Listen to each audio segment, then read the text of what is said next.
Good morning. Today is Thursday, November 4th, and it is a green day.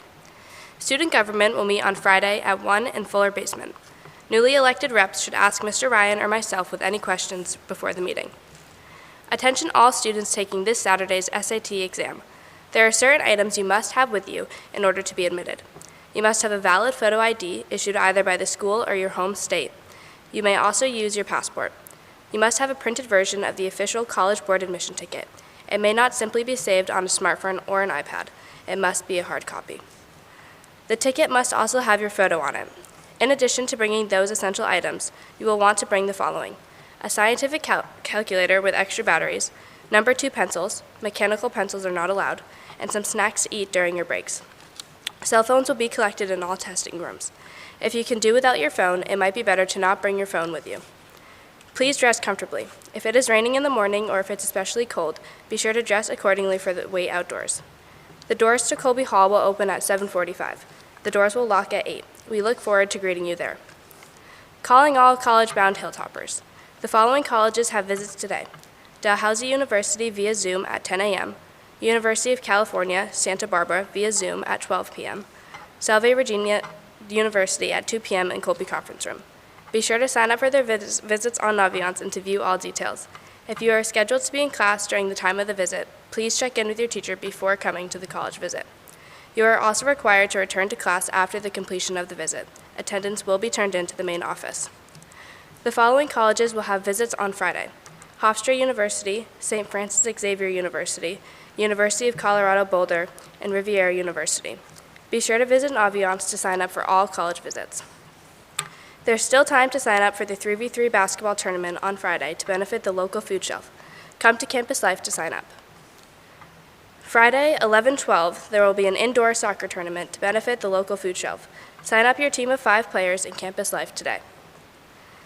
Techstrom Robotics Club will be meeting today in Streeter 230 starting at 3:45. Feel free to stop by and come see the robot and learn how to build another. Attention to members of Writer's Block. Our club will be meeting this week in the Black Box Theater in Morse in order to attend the special talk given by visiting artist and writer Chantalee Gander. See you there. Hey Hilltoppers, don't forget to drop off birthday party donations in either of the 2 Birthday Bash boxes, located in front of Mrs. Angel's classroom, Streeter 240, and outside of Campus Life in Colby Hall. All donations, big and small, are welcome. Together, we can make every child's birthday special. Happy birthday today to Suka Greenwood and Maggie Howell, and a special happy birthday to Guillermo Moya Mingot from his advisory. Happy birthdays. Have a great day.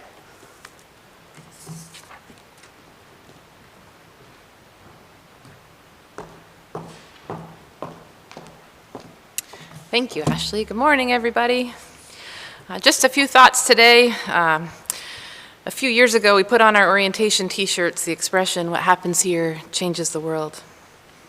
For some who read it at first, they mentioned that they commented and said that that was a little ambitious of a statement. Like, was it really possible to change the world when we're in a little corner of the Northeast Kingdom of Vermont? But sometimes we get gentle reminders about why we do things. And for me, yesterday, after hearing Naomi's talk, I was reminded of the good that happens when we pay attention to what's most important.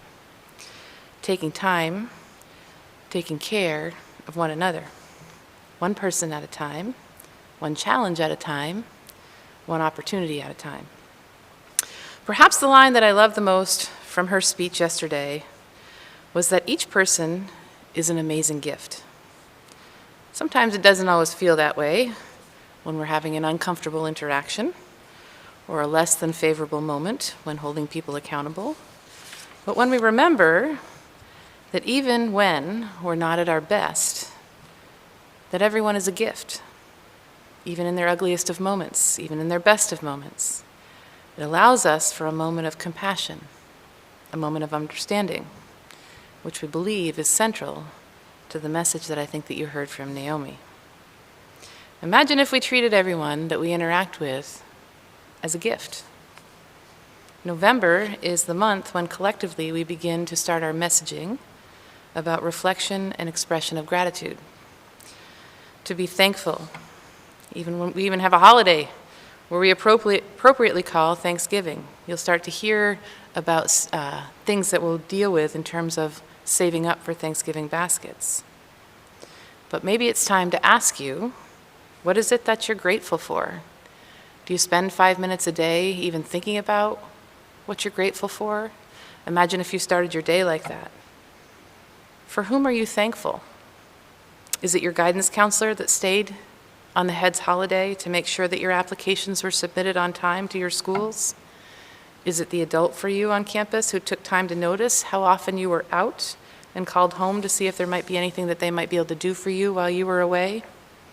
Is it that friend who simply listened without judgment while you took a moment to vent in frustration? Or that teammate who took the time at the end of the season to say, I'm really going to miss not having you here with us next year? Or maybe it's just that colleague that you have that no matter what, they show up, and they show up to support you no matter the circumstance. Take a look around. Naomi mentioned a lot of things about looking from your left to your right. Take a look around, because there's many things that we can be grateful for each and every day. Perhaps one thing that we can all learn and grow from is that you can never get something back, and that is time. Time spent with each other. Time itself is precious.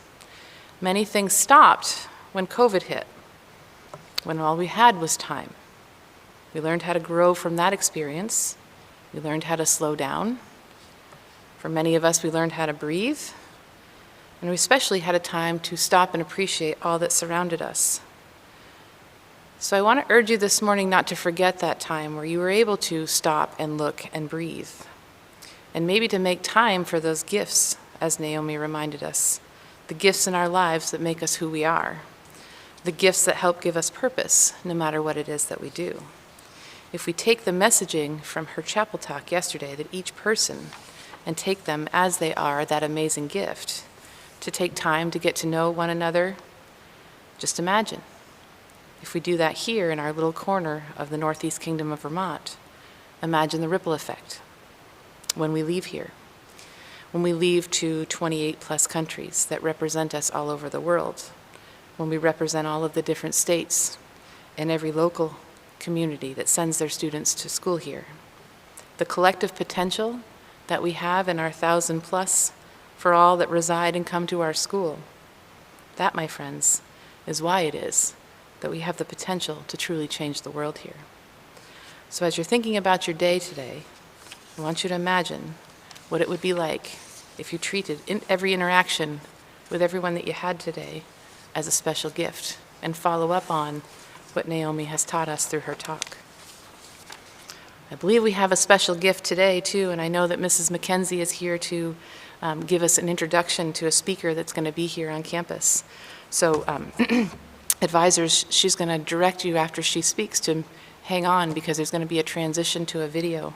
But I'd like you to please help me welcome Mrs. McKenzie to talk about our speaker today.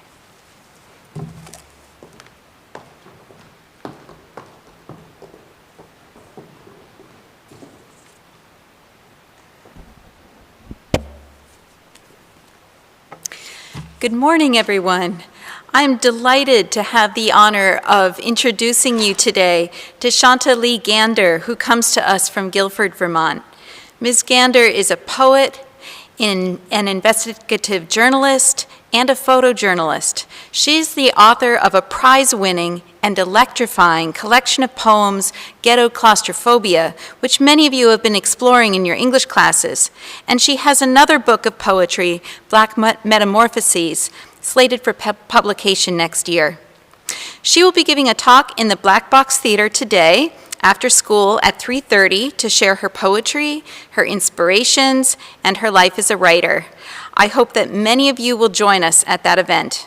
For now, please join me in welcoming Ms. Gander as she shares a short message with all of us about living a life deeply connected to the written word.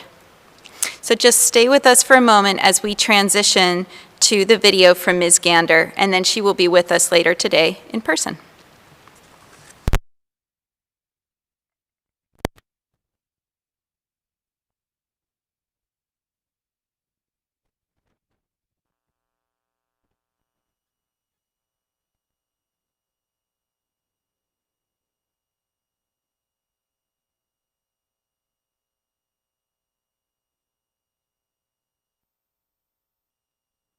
Hi, St. Johnsbury Academy. My name is Chantalee Gander, and I'm a writer across different genres and a photographer. And I'm so honored and thrilled to be spending the day with you. I also want to apologize in advance if a car comes by. You might hear it in the background because I'm on a dirt road. So I wanted to share with you my adventure with words. Now, it wouldn't quite be my story if I didn't add twist, in addition to telling you the fact that words have been my lifelong love, or the idea of text in general. Fairy tales showed me the possibility and impossibility, as well as showing me what tension and conflict and resolve could look like. It was also through Oprah and Barbara Walters that I learned that it was really through inquiry and asking questions, whether it was of yourself or what you're reading, or of others and places, that you really learn about the world around you, which impacted my want and my hunger to become a journalist as well. But for me, words also, I came to writing through punishment. So one of the ways that my parents would punish me, think of the opening scene of The Simpsons, where Bart Simpson is doomed to writing on the chalkboard what he will not do. That was me, with lined paper.